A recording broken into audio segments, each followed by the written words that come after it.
How's it going, everyone? Welcome back. If this is your first time here, my name is Edgar, and this channel is about personal finance, real estate investing, stock market investing, and personal development. So if that is something you want to learn about, make sure you are subscribed. Today, we're going to discuss the top 7 things you should be doing if you want to achieve your financial goals.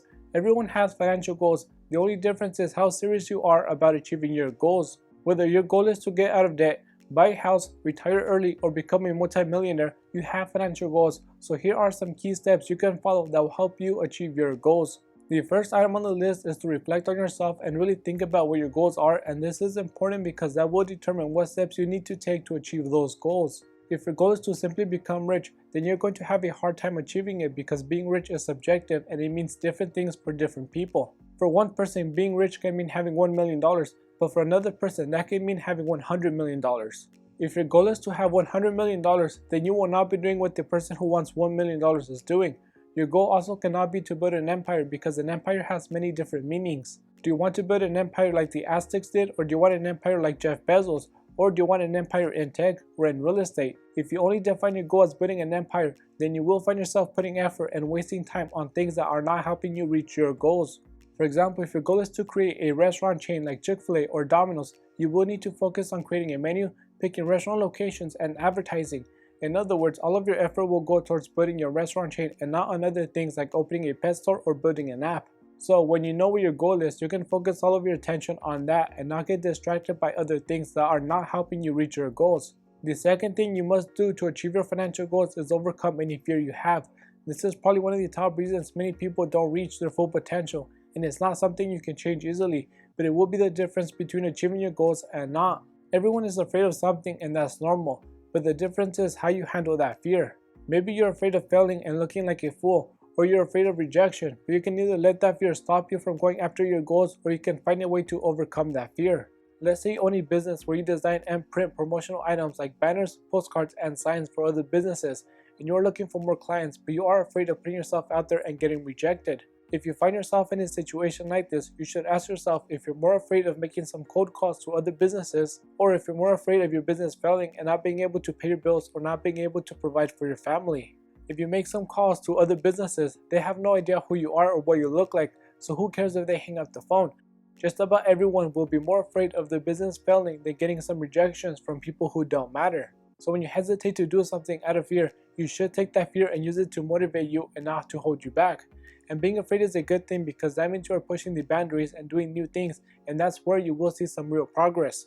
The third key item you must avoid if you want to achieve your financial goals is lack of motivation. If you would like to retire early but you are not taking any steps to achieve that, then you have a dream and not a goal. It's not enough to just have an idea, you actually have to take action to make that idea happen.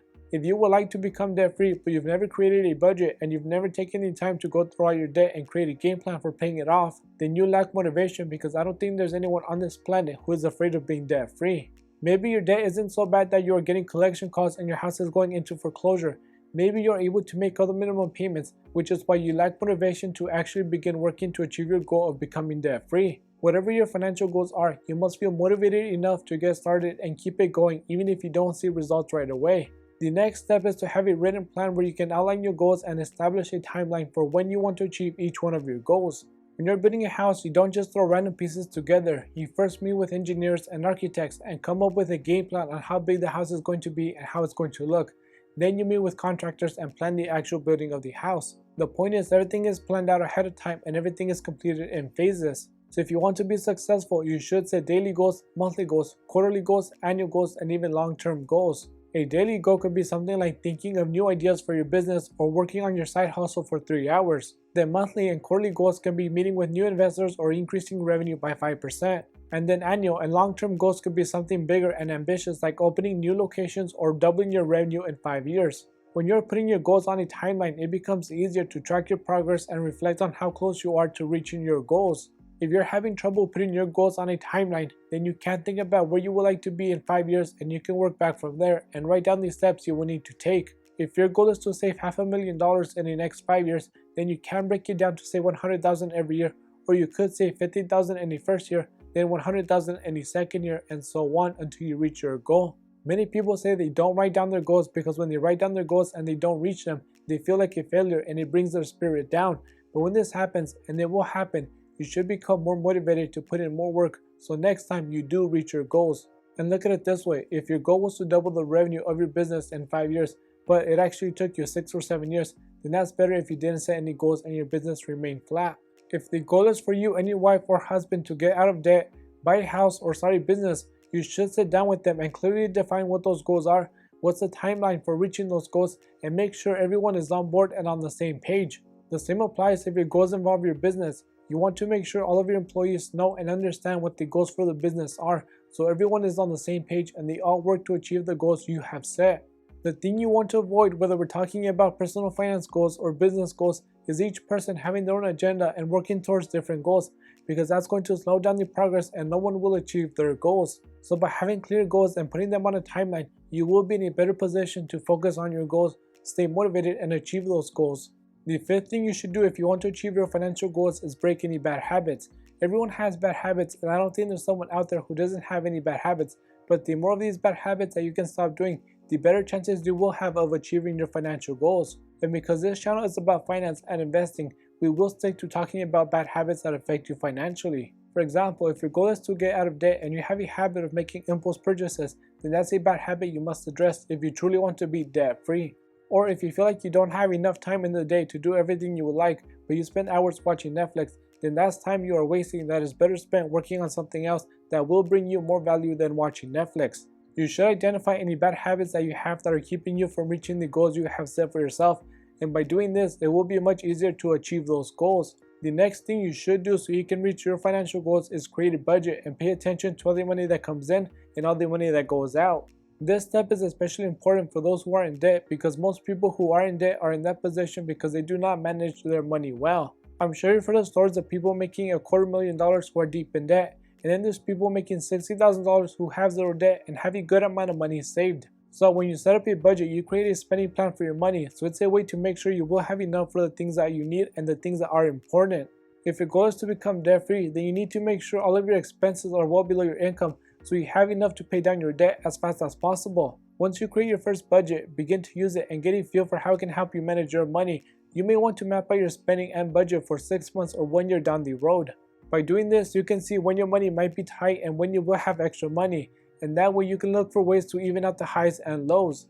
This is great for people who have jobs that are seasonal, because if you work in hospitality, you will be working more hours during the summer if you work near the beach, or during the winter if you work in a ski resort. And if you're a business owner in these areas, you will have increased revenue for part of the year, then revenue will drop during the off season. So when you're in this situation and you don't have a budget, you will end up spending money on things you don't need during the time you're making more. Then during the other part of the year, you will find yourself covering expenses with debt. But you cannot just create a budget and stop at that. You have to watch your cash flow. What good is having a budget if your actual spending does not match up with your budget? You must pay attention to how much money you are earning and how much you're actually spending. If your budget says you have $50 for an oil change, but it actually costs you $100 because something else needed to be fixed, then you must make that adjustment in your budget. So if you planned on having $150 to spend on dinner, a movie, and some shopping, you have to cut back on that because you need to make up the difference from going over budget on the maintenance of your car. Whether your goal is to become debt-free or save enough to buy a house, having a budget and tracking your money will help you achieve those goals faster than if you didn't track your money. The next thing you should do if you want to achieve your financial goals is save to invest. Whether your goal is to retire early or have hypercar money, you will not get to that point simply by putting every dollar into a savings account that is paying you close to nothing. You should be investing that money into assets that provide you higher returns than the 0.01% you would get from a Wells Fargo savings account or the 1% you would get on a CD. You will never see someone become a billionaire by saving all of their income, even if you're the CEO of Google and you're making millions. If you really want to achieve your financial goals, you must invest into assets that make you more money. This is known as compound interest, and the way it works is you don't just earn money on your principal, but you also earn money on interest, and that's how Warren Buffett became the third richest person in the world. He has said that compound interest is one of the most amazing things out there, and he has proven that to be true. It took him 24 years to go from being worth 1.4 million at age 32 to 1.4 billion at age 56. That's 24 years to make 1 billion, but then it only took him 3 years to make another 2.4 billion, and now he's worth around 80 billion. Then another great example of rich people building their wealth by investing and not saving is Elon Musk, who after selling PayPal to eBay for around 1.5 billion, he took his $165 million share and invested in companies like Tesla and SpaceX, whereas most people would have stopped there and spent all that money. But now Elon Musk is worth around 20 billion. So whether you want to retire by 40 or have enough money to be a billionaire, you will not get to that point by putting all of your money into a savings account. You must put that money to work so that money makes you more money. And with that being said, these 7 things should help put you in a better position to achieve all of your financial goals. If you enjoyed this video or you found this information helpful, it would really help me out if you hit the like button and subscribe. Thanks for watching, and I will see you next time.